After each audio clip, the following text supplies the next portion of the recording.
మ్మ్.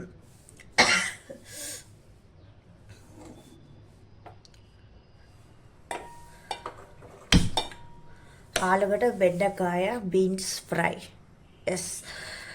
So మన బ్రాహ్మణ వంటలు అయితే చాలా డిఫరెంట్ చేస్తుంటారు. సో ఏంటంటే మనకు కావాల్సిన చాలా మందికి మంచి కమ్మటి వంటలు చేసుకోవాలి చాలా మంది చూస్తుంటారు.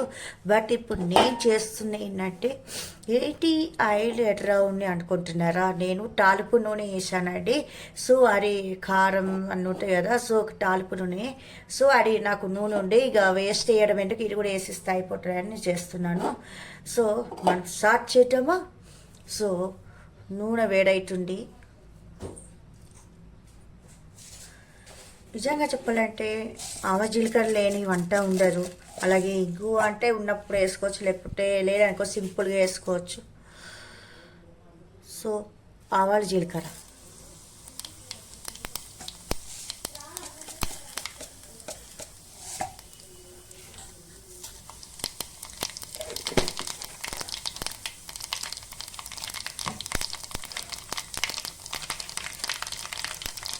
ఆవ జీలకర్ర పొట్టపొట్ట అన్నప్పుడు కంపల్సరీ అయిపోయిన తర్వాత పసుపు,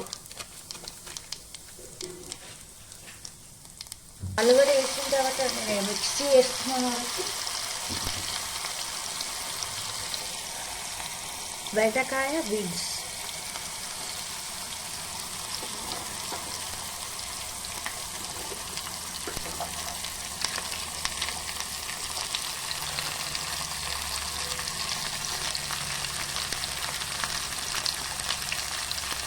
అయితే పైన వేసుకుంటానండి.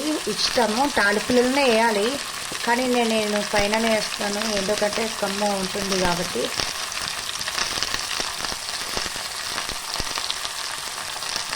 స్పీడ్గా ఉడకాలి కాబట్టి మనం సాల్ట్ వేసుకుంటే సరిపోతుంది.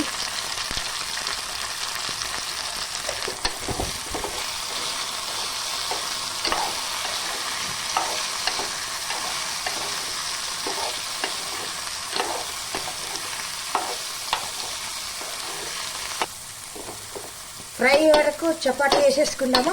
నెయ్యి చపాతీ రోటీ వేసుకుందాం.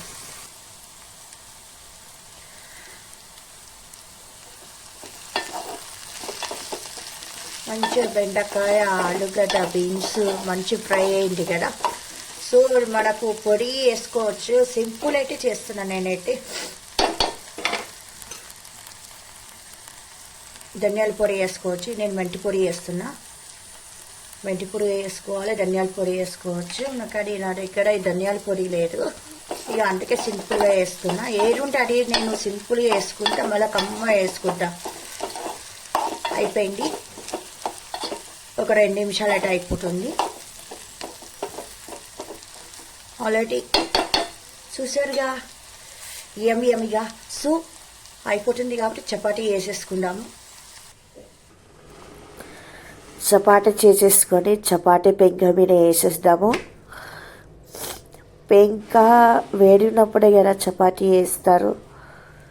సో చపాతీ వేసేద్దాం. ఈ నెయ్యి వేడి చపాతీ మీద నెయ్యి వేయాలి. చాలామంది ఏం చేస్తారంటే నెయ్యి వేసుకుంటూ కాలుస్తారు, కానీ అస్సలు టేస్ట్ ఇది బాగుంటుంది. కాల్చిన తర్వాత చపాతీ కాల్చుకుంటా నెయ్యి వేసుకుంటా వస్తే అది ఆ రుచి వేరు, అదంత కమ్మ రుచి రాదు. కానీ ఇట్లా నెయ్యి చపాతీ ఇట్లా మెత్తగా ఉంటే చపాతీ కాల్చిన తర్వాత నెయ్యి పూస్తే ఇక ఇంత మెత్తగా తాజాగా కమ్మటి వాసన గీ రోటీ రెడీ. ఎస్. సో ఆలు బెండకాయ ఫ్రై కాబట్టి ఎస్ ఆలు బీన్స్ బెండకాయ ఫ్రై ఏదన్నా ఒక యమ్మిగా టేస్టీ. నచ్చితే లైక్